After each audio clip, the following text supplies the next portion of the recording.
नमस्कार, आप देख रहे हैं आर्यन टीवी नेशनल। मैं हूं आपके साथ प्रज्ञा पांडे। मध्य पूर्व में बदलते समीकरण, राजनीतिक साझेदारियों की नई बिसात और इसी बीच भारत के प्रधानमंत्री का अहम दौरा। प्रधानमंत्री नरेंद्र मोदी 25 से 26 फरवरी तक 2 दिन के इजरायल दौरे पर रहेंगे। वे इजरायल की संसद क्नेसेट को संबोधित कर सकते हैं। ऐसे समय में जब पश्चिम एशिया संवेदनशील दौर से गुजर रहा है, यह दौरा क्यों खास है, जानते हैं। भारत इजरायल रिश्तों के लिए इसका क्या मतलब है, आइए समझते हैं पूरी कहानी। इस दौरे की जानकारी सबसे पहले इजरायल के प्रधानमंत्री बेंजामिन नेतान्याहू ने दी है। उन्होंने यरूशलेम में conference of president of major American Jewish organization को संबोधित करते हुए कहा, अगले हफ्ते यहाँ कौन आ रहा है? नरेंद्र मोदी। यानी दौरे की घोषणा खुद नेतन्याहू ने सार्वजनिक मंच से की है। समझते हैं दौरे की अहमियत क्या है। यहाँ पीएम मोदी का दूसरा इजरायल दौरा होगा। पहला दौरा जुलाई 2017 में हुआ था, जो किसी भारतीय प्रधानमंत्री का पहला ऐतिहासिक इजरायल दौरा था। इस बार का दौरा ऐसे समय में हो रहा है जब पश्चिम एशिया में तनाव बना हुआ है। भारत ऊर्जा, सुरक्षा और कूटनीति के संतुलन की नीति अपना रहा है। भारत इजरायल रणनीतिक सहयोग तेजी से गहरा कर रहा है। सूत्रों के मुताबिक दौरा भले छोटा हो, लेकिन इसका प्रभाव बड़ा होगा। जानते हैं किन मुद्दों पर होगी चर्चा।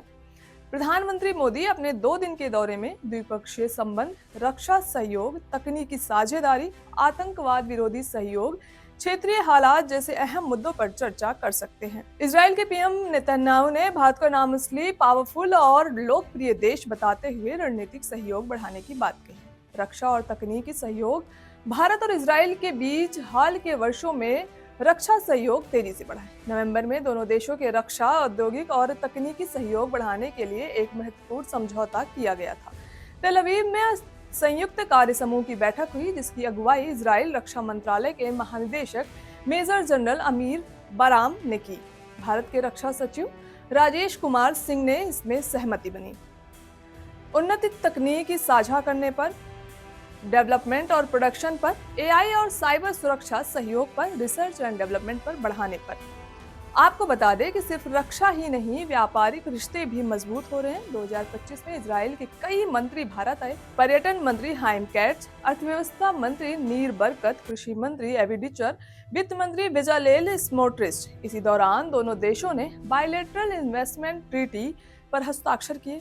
फ्री ट्रेड एग्रीमेंट की दिशा में टर्म्स ऑफ रेफरेंस तय किए। भारत के वाणिज्य मंत्री पीयूष गोयल ने भी इजरायल का दौरा किया। दिसंबर में भारत के विदेश मंत्री एस जयशंकर ने इजरायल का दौरा किया था। यह दर्शाता है कि दोनों देशों के बीच उच्च स्तरीय संवाद लगातार जारी है। समझते हैं रणनीतिक संकेत क्या है। इस दौरे के 3 बड़े संकेत हैं। पहला, भारत पश्चिम एशिया में संतुलित लेकर सक्रिय भूमिका निभा रहा है। दूसरा, रक्षा और तकनीकी साझेदारी अगले स्तर पर जा रही है। तीसरा, भारत वैश्विक मंच पर एक विश्वसनीय रणनीतिक भागीदारी के रूप में उभर रहा है। 2 दिन का यह दौरा भले छोटा हो, लेकिन इसके राजनीतिक, सामरिक और आर्थिक मायने बड़े हैं। क्नेसेट में संभावित संबोधन से लेकर रक्षा और तकनीकी साझेदारी तक यह यात्रा भारत इजरायल संबंधों को नई ऊंचाई दे सकती है।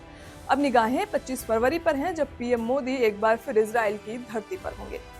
फिलहाल के लिए इतना ही। खबरों की अपडेट्स के लिए जुड़े रहें आर्यन टीवी नेशनल के साथ।